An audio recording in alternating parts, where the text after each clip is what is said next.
Let's go. This is your radio, your station.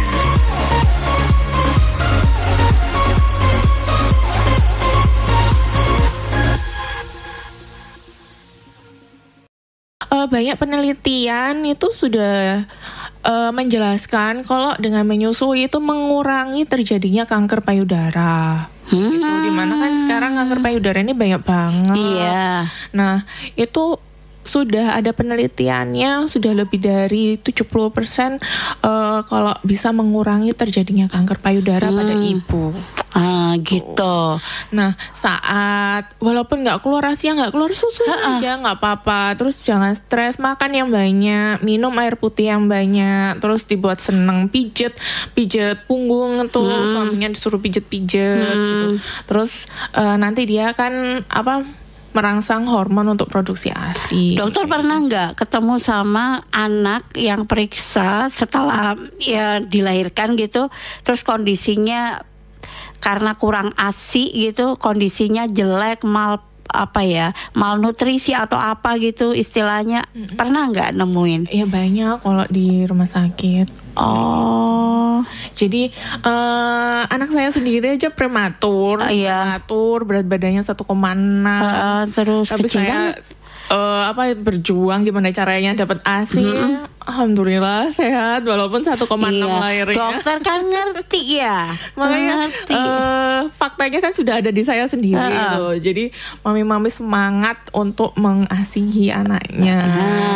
Kalau sudah berani resiko hamil berarti berani untuk menyusui ya.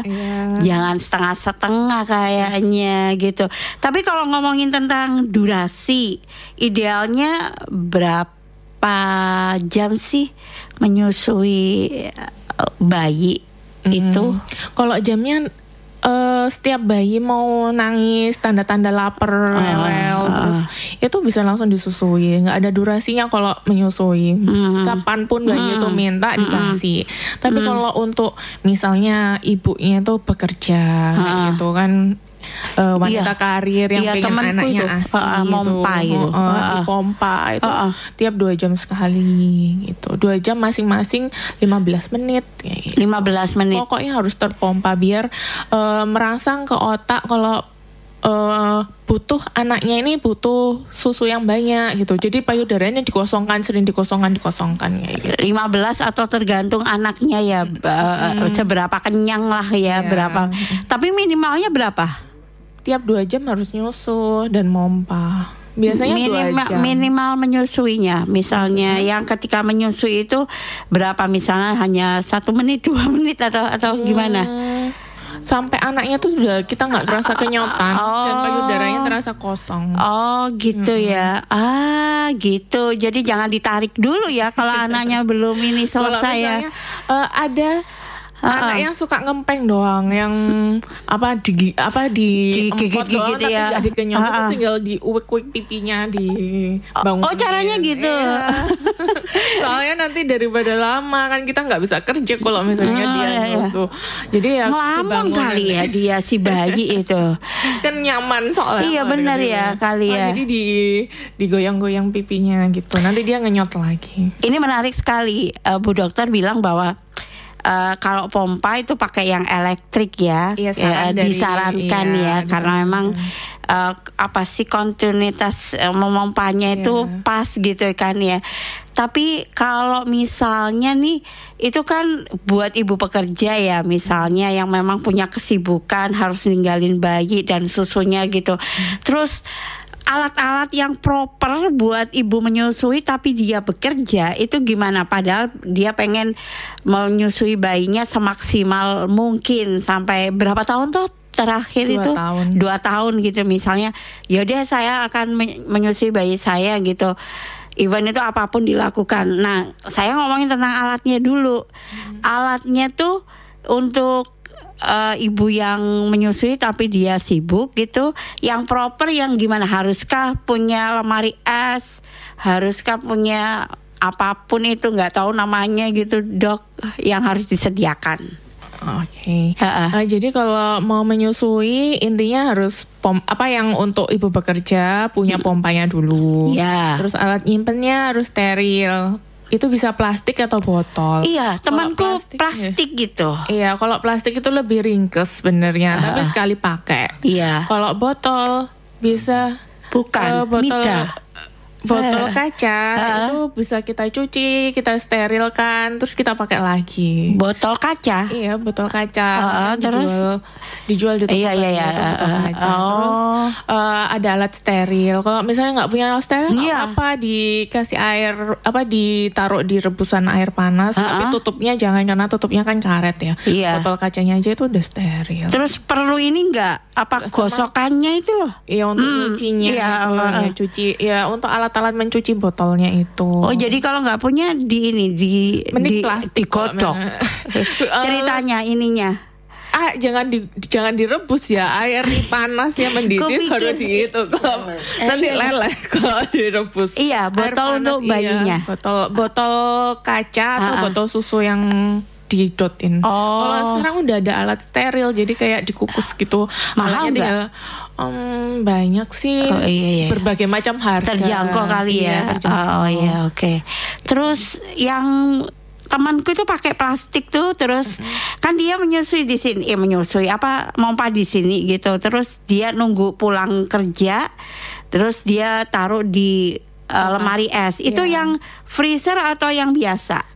Awal habis dipompa harus kita taruh bawah dulu. Terus nanti kita naikkan ke atas freezer. Kalau di kulkas yang bawah itu bisa bertahan sampai 3-4 hari. Tapi kalau misalnya yang di freezer itu freezernya tergantung nih, freezer yang 2 pintu atau yang kan ada kulkas yang 1 pintu, ada freezer yang box ada gitu, yang 1 pintu, yang orang jualan. Itu yang box yang jualan yang box gede itu bisa sampai 1 tahun itu.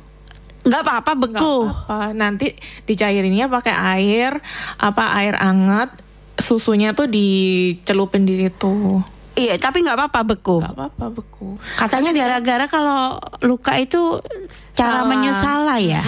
Jadi mulut bayi itu harus mangap besar terus baru masuk ke mulut, ke payudaranya ibu, ke putingnya yang hitam itu harus masuk semua, terus dagunya nempel kayak gitu. Dagunya anaknya. Oh gitu. Lah anaknya kalau nggak mangap besar gimana, Dok? Dagunya dipaksa gitu. ya? Enggak dipaksa, digoyang-goyang itu ya mangap. Sama hidungnya ditoel-toel gitu. Jadi biar pelengkatannya tuh bagus. Pernah kita dialog tentang ini. Jadi dia bu dokternya nggak tahu dinas mana kesehatan mungkin ya. Jadi ini posisinya itu gini ya? Iya, posisinya itu anaknya ngadep ke kita, payudara mulutnya itu sambil tangannya kita tuh megang payudara bentuk huruf C. Terus habis itu anaknya kan kita giniin, terus payudaranya C. Itu diajarin kan di posyandu misalnya? Diajarin waktu habis melahirkan. Kita bayinya lahir IMD, anaknya bagus, 6 jam observasi, terus rawat gabung ibu. Waktu rawat gabung itu diajarin. IMD itu apa? Inisiasi menyusui dini. Yang itu. Yang habis lahir terus apa itu namanya ASI eksklusif? Bukan. Inisiasi menyusui dini itu jadi bayinya itu lahir. Kolestrum itu bukan? Apa namanya? Kolestrum. ASI awal itu. Awal warna yang kuning itu bagus banget, banyak imunoglobulinnya, jadi banyak sistem imunnya di situ. Jadi jangan dibuang. Biasanya ibu-ibu ini warnanya kuning gitu. Malah zaman nenekku dulu dibuang. Itu malah yang paling bagus. Karena saya nggak nerima itu kayaknya ya. Jadi semakin muda ASI itu nanti warnanya tuh awalnya tuh warnanya kuning banget. Itu banyak itu nggak apa-apa ya? Nggak apa-apa, malah bagus banget. Terus dari situ nanti dia kan berwarna kuning muda, terus putih susu kayak gitu. Nah nanti kalau kelihatan tuh putih encer banget kayak gitu, kok warnanya putih itu berarti artinya airnya yang banyak, lemaknya kurang, ibunya kurang makan protein atau kurang makan lemak. Oh, ngaruh. Iya, ngaruh. Apa yang dimakan ibu tuh ngaruh ke ASI. Makanya ibu itu harus makan yang bergizi, makan nasi, sayur, lauk. Jadi nggak sembarangan ya. Buah, Tiba-tiba dia makan seblak gitu. Makanya yang jangan yang bervetsin, kasihan anaknya. Itu ngaruh ya. Misalnya ibunya senang makan cabai gitu. Katanya nih enggak gitu. Katanya gini, ojo makan lombok gitu. Ini ya pengalaman temanku ya, ojo makan lombok kata ibunya. Kenapa, Bu? Engkau itu anaknya kepedesan mencret gitu. Bener nggak? Itu emang infeksi karena apa yang dimakan ibu tuh ngaruh ke anaknya. Oh, jangan minum es misalnya. Anaknya nanti apa gitu, misalnya gitu. Masa pilek anaknya? Ibu itu apa yang kalau pilek mungkin ibunya pilek terus habis itu nular ya boleh ya benar-benar. Kalau makan makanan yang benar-benar cabai itu memang ngaruh karena apa yang kita makan kan jadi produksi ASI bagi anak kita. Atau yang micin-micin gitu ya, yang gurih gitu ya. Iya. Oh, oke. Jadi mending makan nasi, sayur, tahu tempe itu lebih bagus daripada nasi sama seblak atau goreng. Ikan malah bagus banget, banyak omeganya, itu merangsang kecerdasan anak kayak gitu. Makanya kan dulu Menteri kita kan menyarankan ibu dan anak-anak untuk makan ikan setiap hari. Itu memang ngaruh. Iya, tapi digorengnya jangan pakai minyak yang kemarin. Yang dikukus. Oh, yang kukus ya. Dikukus. Ya benar. Sekalian diet ya. Ada yang bergabung nggak kira-kira di Instagram? Hah? Ada? Enggak, soalnya saya ada yang lihat. Oh, siapa aja? Coba, saya pengen tahu. Halo semuanya gitu. Mungkin ada yang mau tanya-tanya gitu sama Bu Dokter gitu kan. Mungkin ketika kemarin mau konsultasi ke RSUD gratis, Ibu dokternya mungkin nggak ada atau gimana gitu, pengen konsultasi langsung silakan gitu ya. Yang mau berapa orang yang lihat? Soalnya live Instagram nih hari ini begitu ya. Oh, live TikTok banyak. Kalau di TikTok berapa? Ini soalnya Bu Dokter ditemani sama Dokter Gigi Rizky gitu. Berapa Ki? Ini di TikTok ada 130-an. 130. Oh, wow. Apa kalau yang banyak nonton itu FYP apa? Saya lupa. Saya nggak main TikTok soalnya gitu. Oke. Terima kasih ya, kasih tahu ya kalau ada yang mau gabungan ya gitu. Oke, kita ke ini aja. Yang tadi itu kan menyusui, cara menyusui ya, cara gendong dan lain sebagainya. Ini ada ibu-ibu kan biasanya kan nyusu itu sambil tiduran ya. Iya kan, sambil gini gitu kan. Itu gimana itu? Gak apa-apa, pakai tiduran asal hidungnya aman, hidung bayinya aman. Iya. Jadi tetap kita harus megang yang tangan yang C tadi untuk menjaga supaya payudaranya itu nggak numplok ke hidungnya anaknya, nggak menutupi hidung idealnya anaknya. Gitu sih Dok. Tapi kan biasanya kecapean ya. Kalaupun kecapean, kalau posisinya ibunya miring, anaknya miring juga, insya Allah nggak sampai nutup hidungnya, gitu. Posisinya. Khilafiyah itu ada Dok. Biasanya kan ya kan. Pokoknya asal boleh dengan tidur, asal hidung anaknya aman. Yang disaranin itu yang paling ideal itu yang gimana Dok? Biar ASInya itu maksimal sama anaknya, jadi lancar gitu kan, gak tersendat-sendat gitu kan. Nanti anaknya cari, aduh ini kok ada nggak ada. Ya itu yang duduk atau yang apa setengah tidur gitu atau gimana ya? Yang bersandar gitu. Bersandar. Terus atasnya dikasih bantal aja biar nggak capek. Terus ibunya bisa tidur. Jadi bantalnya namanya tuh ada bantal menyusui gitu. Oh, ada sekarang. Dulu kan nggak ada. Kayak donat gitu. Oh iya. Terus habis itu ditaruh di pinggangnya kita. Terus dianya nyusu. Apa kita taruh aja di atasnya bantal itu. Terus kita pegang payudara pakai huruf C. Terus anaknya nyusu, tuh udah nyaman banget. Sekarang dimudahkan ya, ada bantal menyusui segala. Dulu kan nggak ada gitu kursi kan. Kursi menyusui aja sekarang ada. ya. Pak ini ya produser itu sudah memanfaatkan pasar ya terutama untuk ibu menyusui ya. Memudahkan sih, soalnya saking pentingnya ya. Iya, saking pentingnya untuk menyusui. Instrumen yang lain misalnya yang dijual di pasaran apalagi ya, yang mungkin up to date gitu. Itu kan ada kursi khusus menyusui, ada bantal untuk menyusui, apa ada lagi gitu? Dulu nggak ada zaman. Kalau misalnya sekarang ada pompaan elektrik yang ibu kerja sudah pompanya nempel di payudara, ngekop gitu.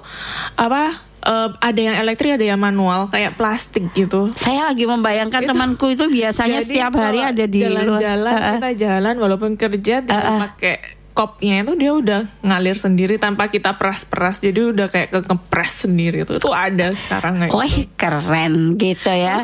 Informasi bisa didapatkan online gitu kan, bisa. Barangnya juga ada. Iya. Jadi walaupun ibu-ibu kerja gitu, banyak banget alat yang bisa untuk ibu-ibu yang aku nggak sempet mompa, tinggal beli yang yang kop itu, dia akan netes sendiri ke alatnya, terus nanti tinggal kita taruh di plastik, disimpan di yang bunyinya kek gitu ya. Temanku itu ada bunyinya kayak di kop gitu. Itu tanpa kita meras, tanpa pakai baterai, itu bisa.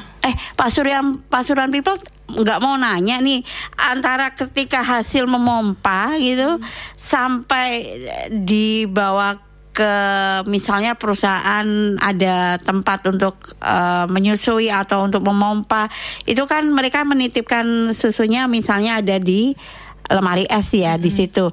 Terus kan dibawa pulang dengan durasi perjalanan berapa jam gitu misalnya. Itu paling maksimal ASI itu di ruang suhu berapa jam? Kalau suhu ruangan ditaruh di sini 2 jam. Tapi kalau masuk kulkas itu bisa sampai 4 hari 5 hari. 2 jam itu harus dibuang. Masuk kulkas. Harus kalau lewat dari 2 jam dibuang nggak apa-apa. Kita pompa lagi. Karena fungsinya itu walaupun kita buang sambil nangis, itu fungsinya biar otak itu eman. Biar otak itu ngerangsang kalau kebutuhan ASINya ini masih perlu banyak nih. Ini otaknya siapa? Ibunya. Otaknya ibunya biar ngerangsang hormon prolaktin oksitosin untuk produksi ASI. Gitu. Kalau misalnya dibiarin aja payudaranya kenceng-kenceng mengah-mengah keras gitu, keras. Terus habis itu nggak rajin mompa, itu kayak otak itu sinyalnya, ini ASINya udah banyak, aku nggak perlu produksi lagi. Nanti di bulan ke-4, ke-5 udah nggak keluar sama sekali. Tapi kalau ibu rajin posisi, otomatis Allah nyiptainnya sampai segitunya. Sampai nanti kalau mompa atau nyusuin tiap 2 jam terus gitu, rutin pokoknya itu bakalan produksinya aman banget. Nanti sampai 2 tahun insya Allah sampai menyusui kan. Sinyal ilahi nih, kalau nggak dipakai gitu ngapain gitu ya gitu bener. Kali ya insya Allah gitu ya. Kalau butuhnya banyak dikasihnya banyak, tapi kalau ternyata butuhnya cuma dikit, ya kasihnya dikit. Dok, temanku itu ya Pak Suryan People ini agak porno nih ya. Jadi temanku itu menyusui dulu ya. Terus dia ke kamar mandi cepet-cepet gitu. Kenapa? Ini harus dikeluarkan nih. Kayaknya ini sakit banget gitu. Loh, gak dipompa. Dulu zamannya pompa itu yang manual gitu kan. Jadi agak kesulitan dia. Terus tapi aku gak bawa. Misalnya di suatu hari dia gak bawa pompanya gitu, dia buang gitu. Memang harus dibuang gitu? Iya, diperes sendiri. Kalau nggak gitu jadi mastitis namanya, infeksi gitu. Jadi keras banget, sakit banget. Sakit katanya gitu. Itu obatnya ya harus dikeluarkan ASINya, dikompres pakai air hangat dan disusuin ke anaknya, itu udah lega banget. Enggak, dia waktu itu lagi kerja atau main gitu loh kita. Diperes gitu. Pakai tangan bisa. Iya sih pakai tangan dia nggak bawa pompa gitu karena memang kita main, anaknya ditinggal, terus dia harus ke toilet mall, terus dia keluarin semuanya, sakit katanya. Kalau sudah sakit kayak gitu, kalau nggak dikeluarin apa infeksi? Mastitis, jadi mastitis, terus nanti ibunya kayak panas dingin. Oh iya, karena tanda-tanda infeksi. Gitu. Masya Allah ya. Itu dua-duanya ya. Dia soalnya merasnya itu satu sisi apa lupa saya. Harus dua-duanya. Harus dua-duanya. Oh, gitu. Ngomong-ngomong tentang menyusui, ini selalu saya tanyakan ke narasumber. Itu benar kalau payudara sebelah mana itu jamu, payudara sebelah mana itu menyusui. Misalnya gini ya, ada cerita tuh Pasuruan People. Jadi temanku itu ini anaknya sakit. Ibunya, mertuanya bilang gini, disusui payudara sebelah kiri apa gitu loh. Loh, kok sebelah kiri, Bu? Iya, itu jamu katanya. Masa gitu? Mitos. Mitos ya? Oh, bukan ya, berarti bukan. Sama-sama susu Sama-sama ya. harus disusuin kanan dan kiri. Lebih bagus. Kenapa kok payudaranya nyisi, Dok? Ada yang sering temanku itu sebelah kanan terus gitu, terus sebelah kiri kayaknya sebelah kiri nggak bisa ini deh Kak, sedikit gitu, terus dia sebelah kanan aja gitu. Itu gimana tuh? Kayak yang tak ceritain tadi. Jadi kalau misalnya produksi, kalau nggak kita stimulasi, dia kan nggak produksi. Jadi besarannya beda loh. Jadi kalau misalnya maunya kanan doang, jadinya stimulusnya dari kanan aja. Yang kiri kan nggak ada stimulasi, nggak ada rangsangan kalau harus produksi yang banyak. Makanya dia seret. Jadi makanya nyusuin harus dua-duanya. Paling bagus gantian. lagi. Harus gantian kanan kiri, dan bagus lagi kalau misalnya habis disusuin ke anaknya, payudaranya dibersihin, terus dipompa, itu pasti sisanya lemak semua. Jadi nanti tinggal disusuin ke anaknya. Iya, katanya dibersihin dulu ya kalau mau nyusuin ya. Air hangat. Terserah, pokoknya air matang. Oh, air bersih juga ya. Oh, oke. Nah, itu yang di saat normal gitu, nggak puasa gitu ya. Kalau yang puasa gimana Ibu menyusui? Ibu menyusui boleh puasa nggak sih? Boleh. Boleh puasa? Nggak boleh apa boleh? Boleh. Oh, nggak tahu soalnya saya itu. Boleh ya? Boleh. Boleh puasa? Boleh, tapi ibu harus makan bergizi, terus kondisi minumnya sahur 2 gelas minimal. Air mineral. Habis buka 4 gelas. Habis terawih 2 gelas, mau tidur 2 gelas, banyak minum. Berapa maksimal liter? Berapa minimal. liter? Minimal 2 liter. Oh, 2 liter. Kalau maksimal nggak ada maksimal, mau minum berapapun ya. Nah, kalau misalnya ibunya lemes, benar. Itu pusing, dehidrasi nih, kencingnya semaput pokoknya itu gitu. Batalin aja. Oh, batalin. Iya sih, kan, menyusui. Untuk wanita menyusui kan boleh tidak puasa, boleh membayar fidyah dan mengganti setelah dia nggak menyusui. Tapi makannya itu harus seimbang ya. Nasi sahur. Tiba-tiba ada, kalau ini karbo aja, misalnya mie instan tambah nasi, ada telur gitu, boleh nggak kalau gitu? Ya nggak ada seratnya. Nggak ada seratnya. Jadinya asinya cuman nggak ada protein dari ibunya, nggak ada lemak dari ibunya, kan itu karbo semua. Iya benar. Jadi bijaksana ya, lebih bijaksana lah kalau sahur dan berbuka. Nah kalau biasanya kan berbuka orang-orang kan minum air sirup, minum yang manis-manis, kolak dan lain sebagainya. Itu ngaruh nggak sama misal diabetes misalnya ibunya atau gimana? Itu ngaruh nggak saat menyusui? Kalau menyusui ibunya, misalnya dia punya diabetes misalnya. Oh, ibunya punya diabetes. Kalau gitu, gimana? Kalau ibu punya diabetes nggak apa-apa menyusui. Iya nggak apa-apa, tapi dia bukanya sama sahurnya itu yang manis-manis gitu. Harus kalau ibu dengan diabetes harus terkontrol gulanya. Iya sih. Walaupun misalnya minum manis, tapi minum obat setelah itu nggak apa-apa. Ada obatnya nggak untuk memperlancar ASI? Obatnya selain apa itu? Yang apa itu? daun katuk ya. Daun katuk sama banyak di apotek-apotek pelancar ASI itu. Tapi yang paling penting itu walaupun kita mau konsumsi pelancar ASI 1 truk obatnya, kalau misalnya nggak dipompa atau nggak disusui ya gitu. sama aja. Jadi ya itu tadi kita harus merangsang otak kita untuk produksi hormonnya. Oh gitu. Ngaruh nggak dok ketika ibu berpuasa, ibu menyusui berpuasa itu ASI-nya berkurang? Enggak. Mungkin kandungannya yang kandungan gizinya berkurang. Kandungannya mikronutrien yang kayak zinc, terus habis itu kaliumnya itu mungkin berkurang sedikit. Tapi kalau untuk protein, karbohidrat, lemak itu sama semua. Kan katanya dari yang dimakan ibu mikronutrien, yang zinc juga. Itu kalium. mikronutrien yang berkurang sedikit aja. Tapi kalau untuk yang makronutrien itu kan karbohidrat, protein, lemak itu sama antara ASI ibu yang berpuasa dengan ASI ibu yang nggak puasa. Cuman kalau ibu-ibu yang puasa ngelihat anaknya kok kencingnya sedikit, terus biasanya ganti pampers itu tiap 2 jam sekali, sekarang kok sampai 5 jam sekali, terus habis gitu anaknya kok sering rewel, berat badannya nggak naik gitu, itu udah nggak usah puasa, nggak apa-apa gitu. Berarti itu ngaruh dong kandungan di ASI-nya ya, produksi dari ibu yang puasa. Kalau misalnya kandungannya hanya mikronutrien yang berbeda, tapi kalau untuk produksinya ya itu tadi berkurang. Tiap 2 jam. Kalau tiap kan ibu biasanya kalau misalnya laparan kita capek kan ya? Ibu kalau puasa itu kan capek, terus kurang tidur, stres. Nah kalau misalnya kita lapar itu kan otomatis kita stres kan. Nah stres itu yang mau mengaruhi produksinya gitu.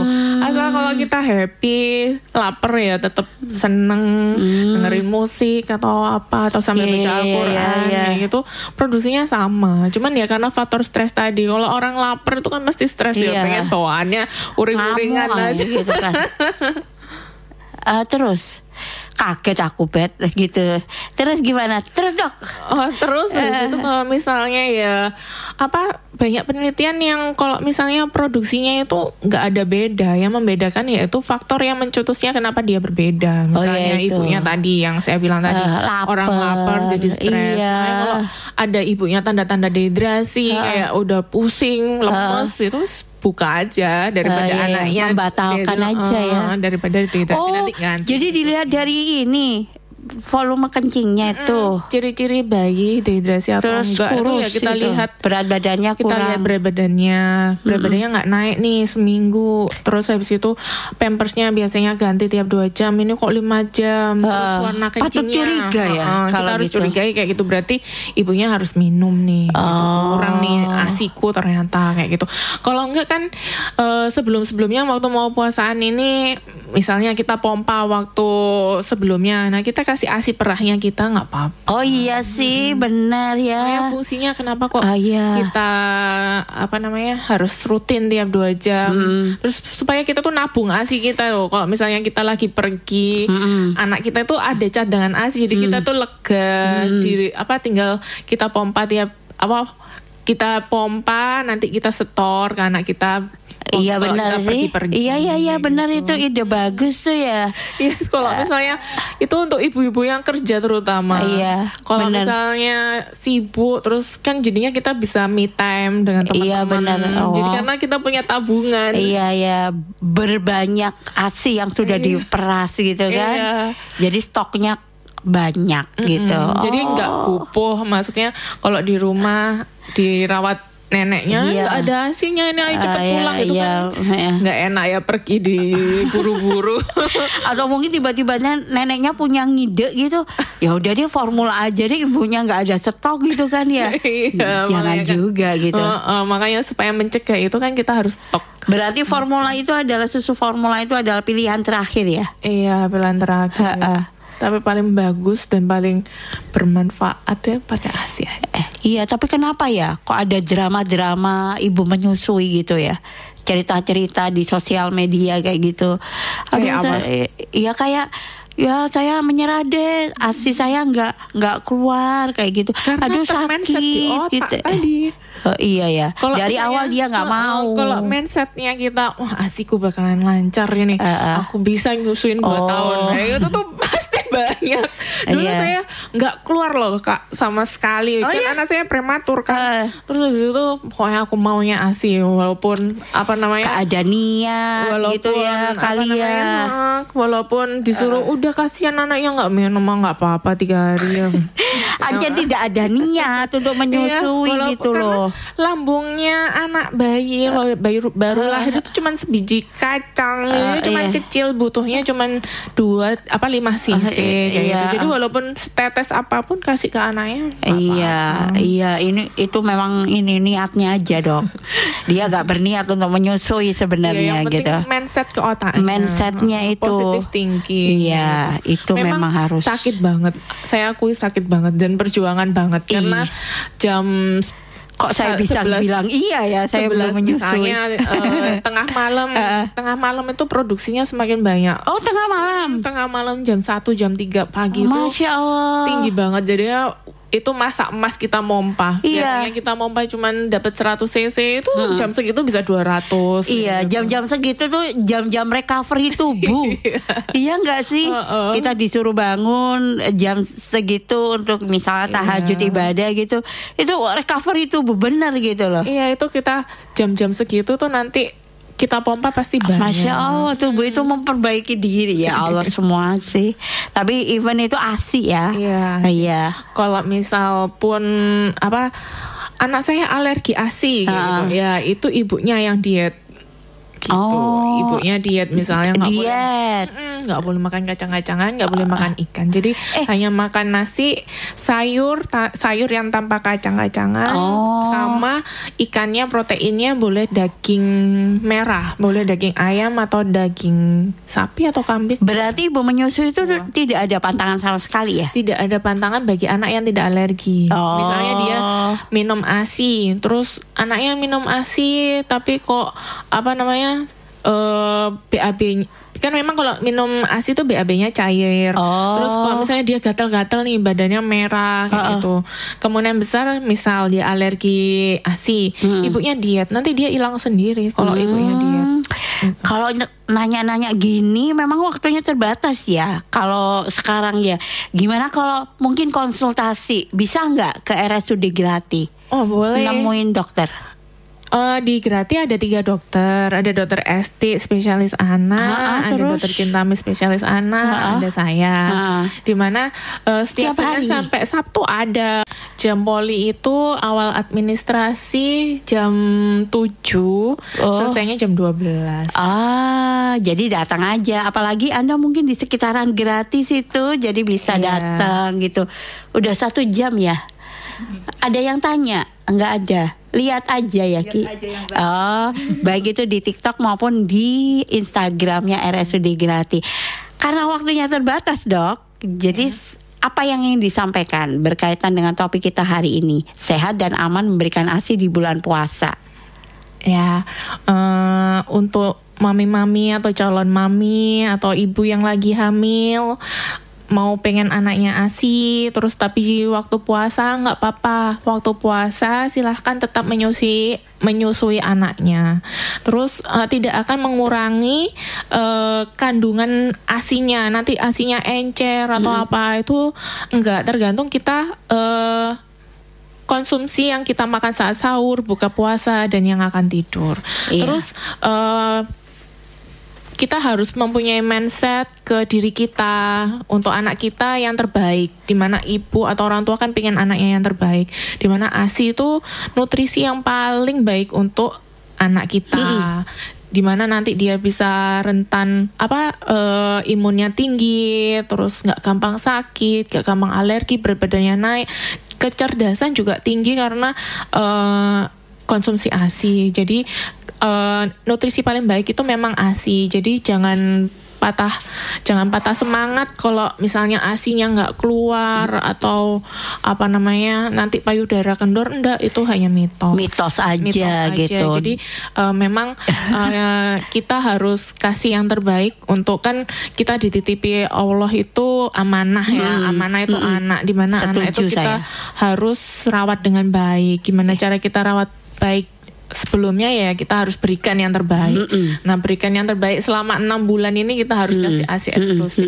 Nah, ASI eksklusif ya caranya walaupun nggak keluar kita tetap pompa dan berdoa dalam hati, ASI saya keluar, yakin gitu ya. Terus minta sama Allah kalau ASI-nya dikasih yang deras itu insya Allah bisa gitu kan. Oke, jadi mau puasa mau tidak menghalangi Anda untuk menyusui, memberikan yang terbaik ASI kepada anak begitu ya. Tapi kalau ada tanda-tanda yang kayak dehidrasi tadi Kak, ya nggak apa-apa. Nanti kita ganti puasa. Iya benar. Karena Islam itu rahmatan lil alamin gitu ya. Kata Habib Ja'far gitu. Oke, terima kasih ya Dokter Seprita. Saya agak kesulitan ngomongnya. Terima kasih untuk hadir di sini Dokter Seprita untuk program New Halo spesialis dari RSUD Grati. Kita akhiri ya Pasuruan People. Terima kasih banyak karena Berita Indonesia Live-nya akan hadir untuk Anda. Saya akhiri, wassalamualaikum, sampai jumpa. Makasih Kak Ino. Sama-sama. Let's go. This is your radio, your station.